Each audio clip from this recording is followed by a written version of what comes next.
Marvel's Spider-Man 2 players surprised with new update. The Sony developer announced the update, along with a similar update for 2021's Ratchet and Clank, Rift Apart, on social media today.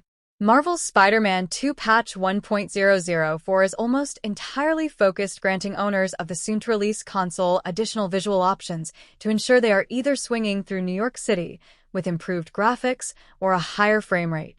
A new Marvel's Spider-Man 2 update has been released by Insomniac Games and Sony, via the PS5 alongside patch notes that reveal everything the update does.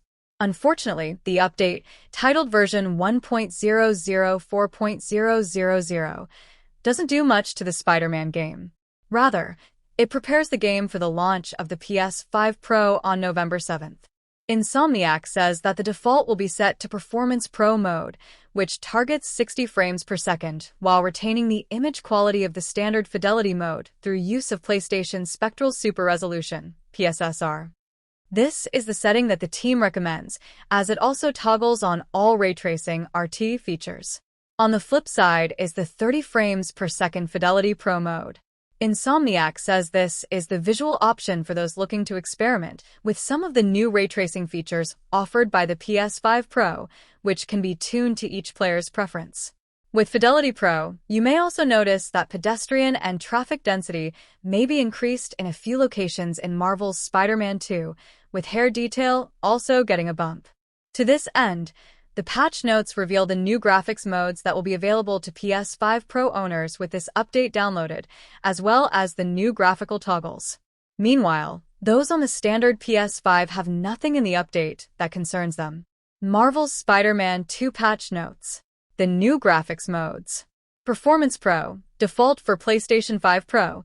This mode targets a smooth 60 frames per second while retaining the image quality of the standard Fidelity mode through use of PlayStation Spectral Super Resolution, PSSR. All ray tracing (RT) features are on, including ray-traced reflections, ray tracing on water, and ray-traced window interiors. This mode is recommended for most players. Fidelity Pro. This mode targets 30 frames per second for players who want to experiment with new ray tracing graphical features. These new features can be tuned individually to reach higher intermediate frame rates, especially when using the VRR or 120Hz display mode options.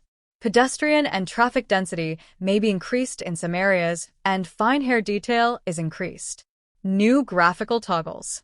RT key light shadows. Off, performance, /on, Fidelity default, use ray tracing to calculate sun shadows at mid to far distance, replacing cascaded shadow maps. This improvement is most impactful on city views. Only available in the Fidelity Pro graphics mode. RT reflections and interiors, medium, performance, /high, Fidelity default. Set the quality level for ray-traced reflections and building window interiors. The medium setting ray traces at half render resolution, and the high setting ray traces at full render resolution. The high setting will also improve smoothness of animation in reflections and interiors. Only available in the Fidelity Pro graphics mode. RT ambient occlusion, off, performance, /medium/high, Fidelity default. Use ray tracing to compute additional ambient occlusion lighting information. The medium setting uses that information to augment screen space ambient occlusion. The high setting also adds a screen space GI bounce for additional ambient lighting information. The visual impact of this feature will vary greatly based on the scene.